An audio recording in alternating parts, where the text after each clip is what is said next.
within the framework of the Non-Proliferation Treaty. And I think that developing countries have every right to have the same sort of technology that Western countries do. Okay. And I think that countries should be able to cooperate, in fact. But the fact is that Iran's policies have not been inconsistent. In fact, Iran for over 2 years stopped enriching uranium.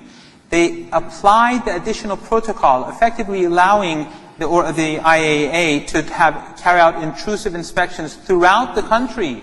Yet they never found anything suspicious. Thank you. Gentleman in the front row, you have a question.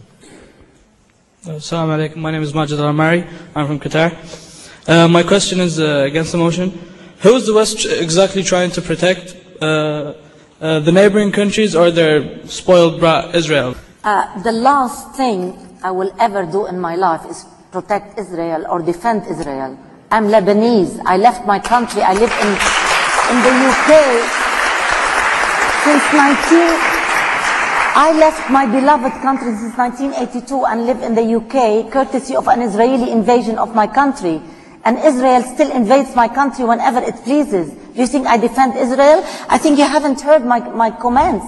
My comments were first that we do not accept that Israel, and we know that Israel has nuclear weapons. I think we're missing a point here. We're not discussing whether Iran has a nuclear weapon now. We're discussing that can we trust Iran not to build a nuclear weapon, maybe tomorrow, maybe after tomorrow, maybe the year after. What I'm trying to say is that the way Iran conducts itself does not make us believe it or trust it. I would like Iran to have a peaceful nuclear program. Okay. Of course I would. Let's let the question why wasn't this question asked when Israel used those It is asked. It is asked. I'm a journalist. Then where's the answer? I want that answer. Why does Israel have the right to use them and Iran doesn't have the right to have...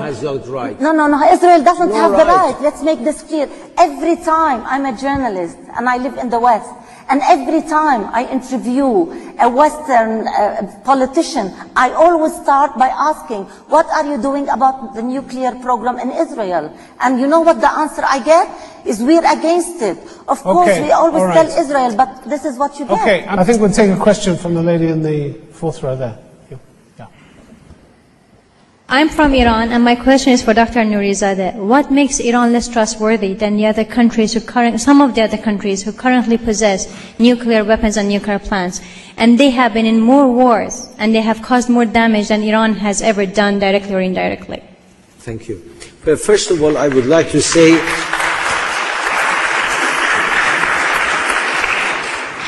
in the last 150 years, Iran did not attack any country. Iran did not invade any country and always respected the borders.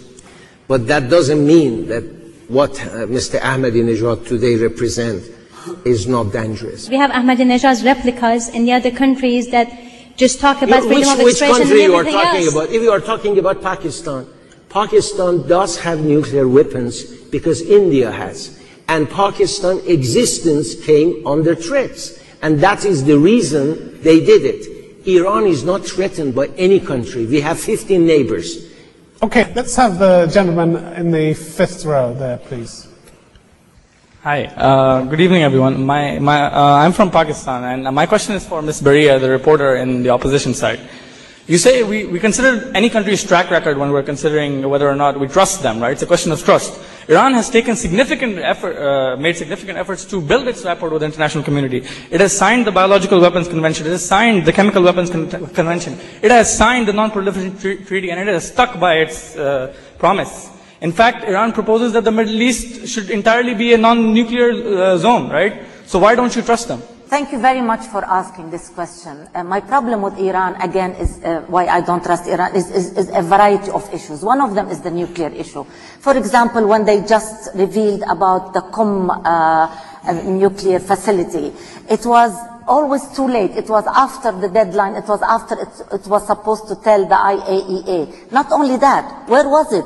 It is built on a base of a mountain, in a base for the National Guard.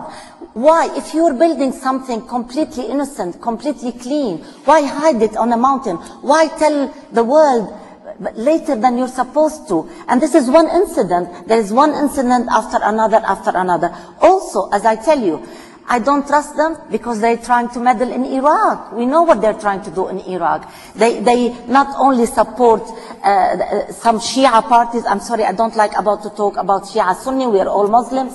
But this is what they're doing. Okay, also, all right. I'm going to take a comment briefly from the question.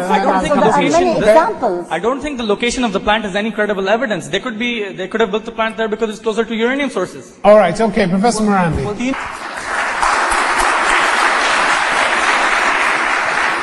Do you know why the plant was built under a mountain? Because the United States and Israel keep constantly threatening Iran with military action. Iran can be threatened. Iran can be threatened by even the current president who says all options are on the table. Okay, gentleman in the second row, you have a question. Thank you. I'm Safiul, I'm from Afghanistan. I have a question for Mr. Merendey. As a recent example, we saw what happened to Iraq. There was no actually weapons of mass destruction, but actually the country run all by the government, like by American soldiers. Don't you think that the Iranian government actually is jeopardizing the future of Iranian people by actually continuing developing nuclear, or let's say, energy? And what if in such case, America or any other powerful countries, they decide to attack Iran? The reality on the ground is that the people of Iran support, according to polls carried out by Americans, support the nuclear program. The Iranian government, they cannot relinquish it because it is an issue of sovereignty. Once the United States gets its demand and forces Iran to give up its nuclear program, what next? It's like giving a piece of your land. It's giving up your rights. You're no longer equal. Some countries are more equal than others. All right. I'm going to take a question from gentleman in the fourth row.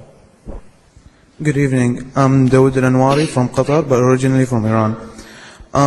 Russia, America, and Israel and South Korea, all the countries had adopted the nuclear bomb program. But when Iran starts the nuclear bomb program, suddenly the whole world become against it. Why?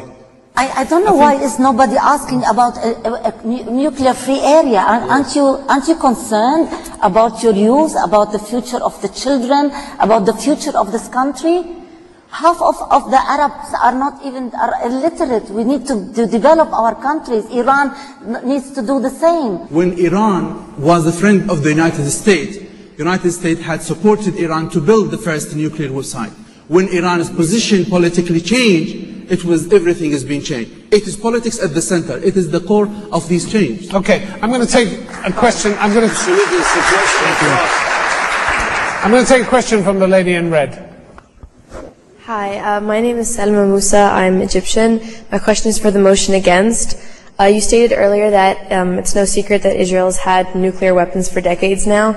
So what makes you so sure that Iran developing its nuclear weapons program will be the trigger for an arms race in the Middle East? It's a matter of self-defense.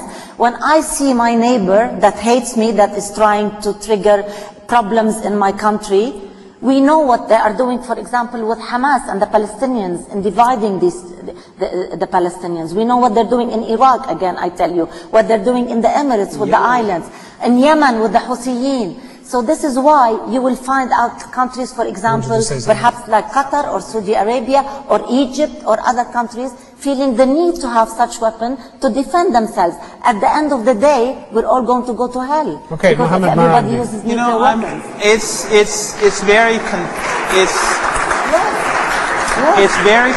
It's very worrying to see. It's very worrying to see, first of all sorts of quotes made, and we don't know where the sources are from. Ayatollah Khamenei said this person said that. We've never heard of them. I can say Obama said in a private meeting that there's no concern. But with regards to Iran, Iran supports the Palestinian people. Iran is guilty. Iran